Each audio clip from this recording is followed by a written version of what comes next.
Hey everybody, this is Jason, and today we're going to be talking about bass clarinet embouchure and air techniques. So, one of the most important things about bass clarinet embouchure, especially if you're transitioning from a B flat to a bass clarinet, um, or if you're coming to bass clarinet from something else or starting fresh on it, but we'll focus on switching from B flat to bass clarinet for right now. So one of the most important things you want to remember is for the B flat clarinet, the mouthpiece is so much smaller that your embouchure it'll feel a lot tighter. Um, and in some ways it is because you're dealing with a smaller mouthpiece. But what you want to focus on for bass clarinet is almost having a more relaxed embouchure.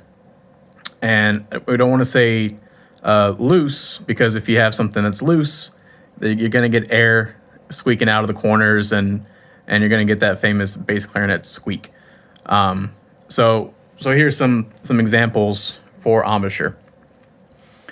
So to show what a scrunched embouchure would be like, if you look right here, what you want is to have this full down, your chin straight down to the floor.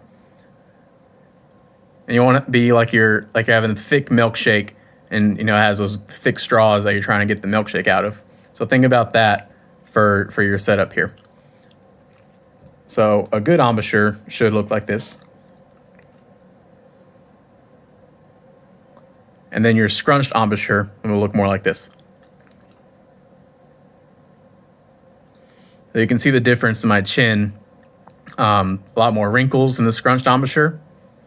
And then if you'll see, it even affects the rest of your face up here. And we don't want wrinkles, right? So here's the sound difference. First we'll play with the correct embouchure, and then we'll play with a scrunched embouchure, and you can hear the difference as well as see it.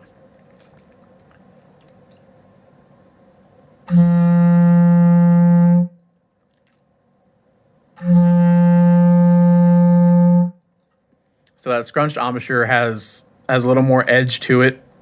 That's not what we want on a bass clarinet. We don't want that reedy wah kind of sound, right? We don't want it to whine. So here it is again.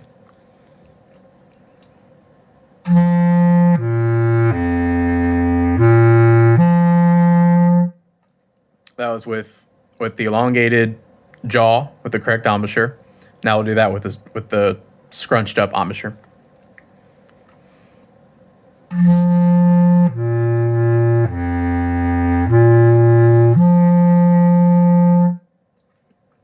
Now, as you can tell with that second example, with the wrong example, it's not speaking as well either, right? And as a bass clarinetist, you want to have a big sound. You need that big sound, that important. Bass clarinet's super important in any kind of ensemble that it's in. So you don't want to scrunch up that embouchure and get that bad sound. All right. So another thing that we can talk about is going over the break. And this will kind of put embouchure and transition into our air speak. So going over the break is a huge thing for any clarinetist. But if you're transitioning from B flat to bass, it can be that problem can come right back up again, even though you're an experienced B flat clarinet player. Simply because it's a different instrument, all on its own, embouchure, air.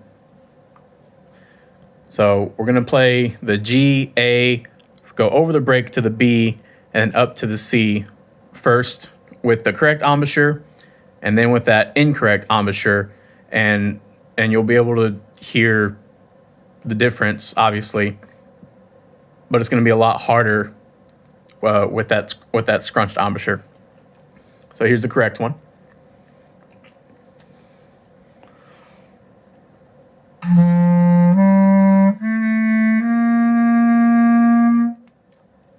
Now here's the incorrect scrunched up mouth.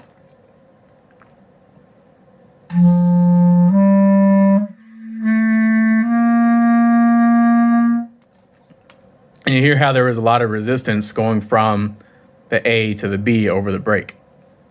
Another thing that's important with the bass clarinet embouchure, of course, we don't want the scrunch here.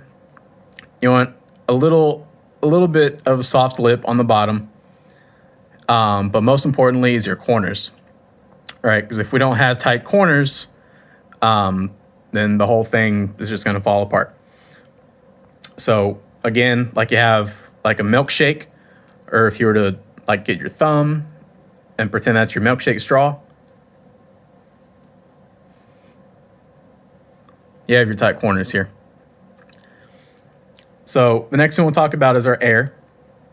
And the air on the bass clarinet, it takes more than the B flat clarinet, in the sense that there's a lot more space to fill up.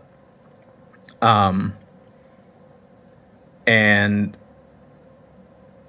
it's also, it's not as direct, right? If you think about the B flat clarinet, it's smaller mouthpiece. It's kind of like a water hose, right? You get your thumb on the water, and it's a lot more direct stream. Whereas the bass clarinet is having your thumb off that hose, and then that air, right, or that water is just flowing freely. So for the bass clarinet, it's important to think about directing your air through the instrument all the way through. You know, of course, it's much larger, so you want to get that for a good sound. So an exercise we can do is going 12ths, and you can the 12ths intervals. So we can do this going up and down. So we'll start with going from C. This is the C, thumb 1, 2, 3, right below the staff, and we'll be hitting our register key, and we're going up to the G, the clarion G, right above the staff. So here's that with the correct airflow, strong airflow.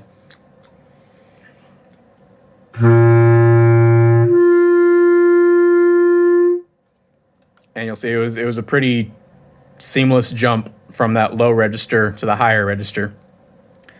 And what you want to think about is crescendoing your air through. You want to crescendo your air through those notes. So you play with the same air or slow air at the top, you're not going to get it out.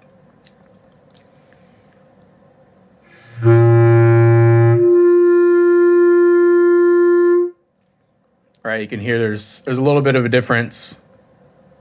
What you really want to focus on is that quick air going through those notes. And then you can do that coming back down. You can start on the G or whatever higher register note, and then go back down to the lower. So here we'll go G back down to C.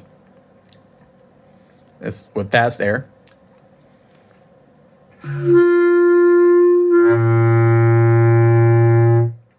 You see there's a little break in between. We want to do our best to get out of that. So let's try it again.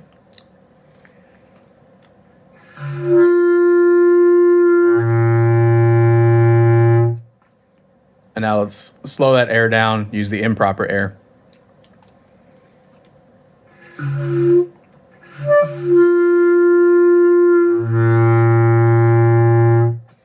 All right, so you can kind of get an audio representation of what that air is, or in this case, isn't doing. Right? It's not going through those two notes. So this exercise, we can do it also in quarter notes. So we'll try that. We'll start on G. We'll start high, then to low. And we'll play 4 quarter notes on G, and then we'll switch down to the C, and we'll try to get as much of that break out of there as possible.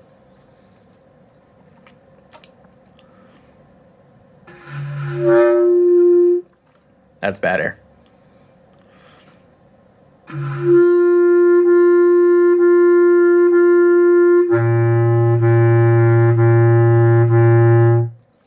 So we'll see on that one, it was a lot less of a difference, a lot less of a break between those higher notes. It transitioned a lot more smoothly. So embouchure, air, They kind of go hand in hand on any instrument, but specifically here on the bass clarinet.